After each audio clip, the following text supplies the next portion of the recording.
Good morning everyone. Basan tayo ng libro guys. Kapwa ko Filipino, magbasa na tayo nating History of the Filipino People by Agoncillo and Guerrero. Today is 20 February 2023. History of the Filipino People Part 4, the American Period. Topic number 21, Results of the American Occupation. Nandito na tayo sa paragraph Individual Freedoms. Basa. Individual freedoms, McKinley's Benevolent Assimilation Proclamation and his instructions to the Second or Taft Commission laid the basis of American policy in the Philippines. The policy was rooted in the recognition of individual freedoms, the foundation of any democratic system. Much of the ugly connotation of the American intrusion in the Philippines was whitewashed by extending to the Filipinos the democratic principle of equality in rights and obligations as well as in opportunities. In view of what the Americans believed in as dangerous thoughts, the Filipinos in the early years of American tutelage were not allowed to enjoy the full measure of freedom. The Sedition Law of 1901, passed by the Philippine Commission, considered it seditions of any Filipino to advocate independence. The Flag Law of 1907 prohibited the display of the Filipino flag. Only when the American authorities became sure of the peace and order conditions did they scrap the two laws. Except for these two laws, which were operative during the early years of the American regime, the Filipinos enjoyed the era of freedom. Freedom of religious worship, freedom of the press, freedom to assemble peaceably for the redress of grievances, freedom to change domicile, and freedom of speech. It is however a mistake to suppose that the Americans taught the Filipinos the meaning of freedom that they brought from across the Pacific, the heritage of democracy. The Filipinos knew the meaning of freedom before the Americans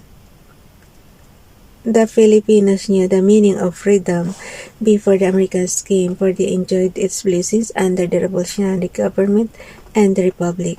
They had democracy and practiced it when the Americans arrived.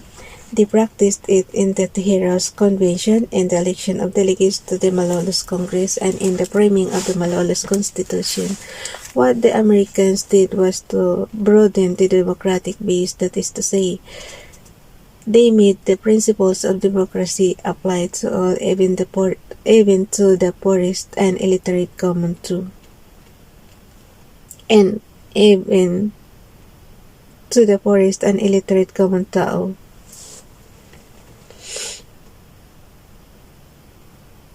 Such was the freedom enjoyed by the Filipinos, the politicians, and writers even at the beginning of the American occupation, and despite the Sedition Law attacked not only the American administrations but also individual Americans who committed a misdemeanor. The pages of the nationalistic periodical El Renacimiento and its Tagalog section, The Muling Pagsilang, were full of vitriolic attacks on the Americans, culminating in the now famous Avis de Rapina, Birds of Prey libel case. In 1908, El Renacimiento vigorously attacked the then Secretary of the Interior, then Worcester, who immediately sued the owner and editors of the paper for libel. The accused were defeated in court, and the newspaper, together with its machinery, was sold at auction. Teodoro M. Calao, the editor of the paper, was sentenced to jail but was pardoned by Governor General Harrison. The freedom enjoyed by the writers found expression in the drama. Nationalistic plays were staged to remind the people of their freedom and independence. Aurelio Tolentino's kahapon, ngayon at bukas, yesterday, today, and tomorrow. Juan Matapang Cruz, hindi ako patay, I am not dead. Juan Abadsta ni Kalanginto, gold chains, and Severino Reyes, walang sugat, not wanted, were proscribed by the authorities. Tolentino in particular was arrested and jailed for advocating independence in his play. As the condition of peace and order improved, the repression of civil liberties was removed. Individuals as well as political parties were free to talk their heads off. For the first time in their history, the Filipino enjoyed all the basic freedoms in their relations with one another and with the American colonial government. Political consciousness. Teka, tingnan ko lang yung paragraph, political consciousness, kung mahaba or what. Okay. Political consciousness colonization implies the bringing over of American practices and institutions. Partisan politics was one of those institutions which the Americans brought to the Philippines. The municipal elections that followed the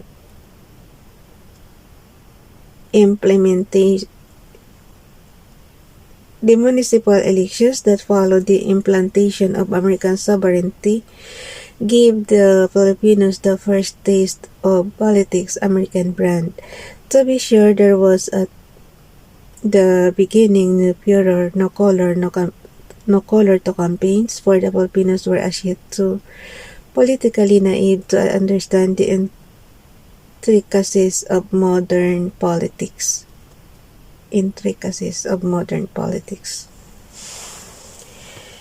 With the founding of political parties, however, they began to discern the American political pattern. Issues were outlined, platforms were laboriously prepared, speeches were delivered, and political chest funds accumulated. Up to approximately 1916, however, Philippine national elections were honest and based on the merits of the issues involved. After the creation of a bicameral legislature in 1916, Philippine politics followed the American groove. The electors, hitherto innocent, began to be corrupted by politicians. Expenses of candidates soared. The electors, tasting for the first time the power of the ballot, began to think in terms of personality and personal welfare.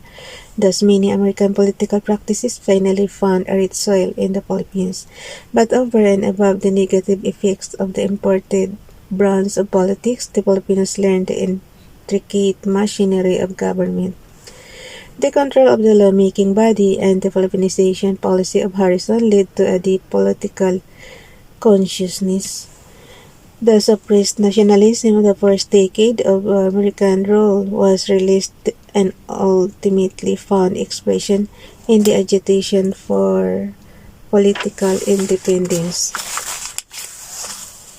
Language and literature. Probably one of the most lasting American influences in the Philippines is the development of a Filipino literature in English and the adoption of American words and phrases in the Philippine languages, particularly in Tagalog. With English as the medium of instruction in all schools, many talented Filipinos turned from their native languages to English as the medium of creative expression. The pioneers during the first 2 decades of American rule were Juan F. Salazar, Jules Juliana, Bernardo P. Garcia, Maximo M. Calao, Tarsila Malabanan, Francisco M. Africa, and a few others, who wrote poems and essays that were reflections of the national life. Their command of English was to be expected rather than loose. The second generation of writers had better command of the foreign language. Fernando A. Maramag, Carlos P. Romulo, Mauro Mendez, Cristino Jamias, Vicente M. Hilario, Eliseo Carreno, and others were, with the exception of Maramag and Melendez, essayists. Beginning with the 1930s, the Filipino writers in English began to ramify.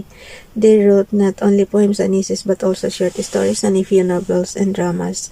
The period from 1930 to the outbreak of the Second World War was dominated by the writers of the University of the Philippines, Federico Mangahas, Salvador P. Lopez, Francisco M. Icasiano, Amando J. Dairit, Maria Luna Lopez, Manuel Argelia, Trinidad Tarosa Sabido, Arturo B. Rotor, Francisco Arceliana, Bienvenido N. Santos. Parang kapangalan lang teacher ko sa sa programming, si Serbian. Pero ito kapangalan lang to guys. Bienvenido N. Santos, Maria Calao, and others. Among the outsiders, the most prominent were N.V.M. Gonzalez, A.E. Lichatco, Aurelio Albero, and Delphin Fresnosa.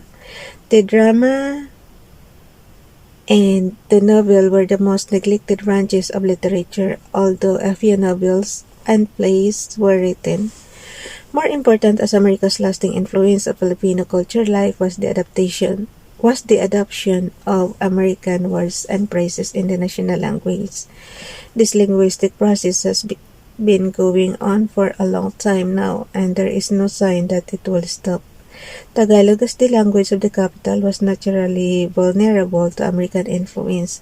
A few English words during the first decade of the century were adopted into Tagalog. Bulakbol, blackball, slacker, basket, klase, to Spanish klase, class. By the second and third decades, when American cultural influence had deeply penetrated the consciousness of the people, such words as Paul, fall, parbol, fallball, inning, mindon in baseball, beefstick, candy, spiker, speaker of the house, floor leader, and scores of others had become part of the Filipino vocabulary. Up to the present, there are about 600 or so English words adopted in the national language. By the third decade, the young Tagalog writers, deeply influenced by English literature, began translating English phrases into the national language, while some of the translations were fairly accurate and easily adaptable, yet many were simply awkward or silly. Most of the English idioms, when translated into Tagalog, become funny. These phrases translated from English are more or less adaptable. Buhat sa sulok ng mga mata, out of the corner of one's eyes. Sa pagitan ng mga talata, between the lines. Sa likod ng pangyayari, in spite of the fact. Sa ibabaw ng lahat, above all. Kalangitang, ipinagbabawal, forbidden glory, and others. Over-enthusiasm and ignorance of Tagalog idioms compelled some writers to translate English phrases indiscriminately. The result was unconscious humor samples, ihagis ang kariton sa tala, hitch the wagon to the stars, kumuha ng panukat, hukbo, to take military measures, mapanganib na lumilipad, dangerous fly, sumandal, laban sa pader, to lean against the wall, magbukas ng apoy, to open the fire, etc. The continued use of English as the medium of instruction makes it a potent force in the cultural life of the people. Ulitin ko. The continued use of English as the medium of instruction makes it a potent force in the cultural life of the people. It may in time be replaced by the national language, but its influence on the latter has the character of performance. Bye everyone. God bless.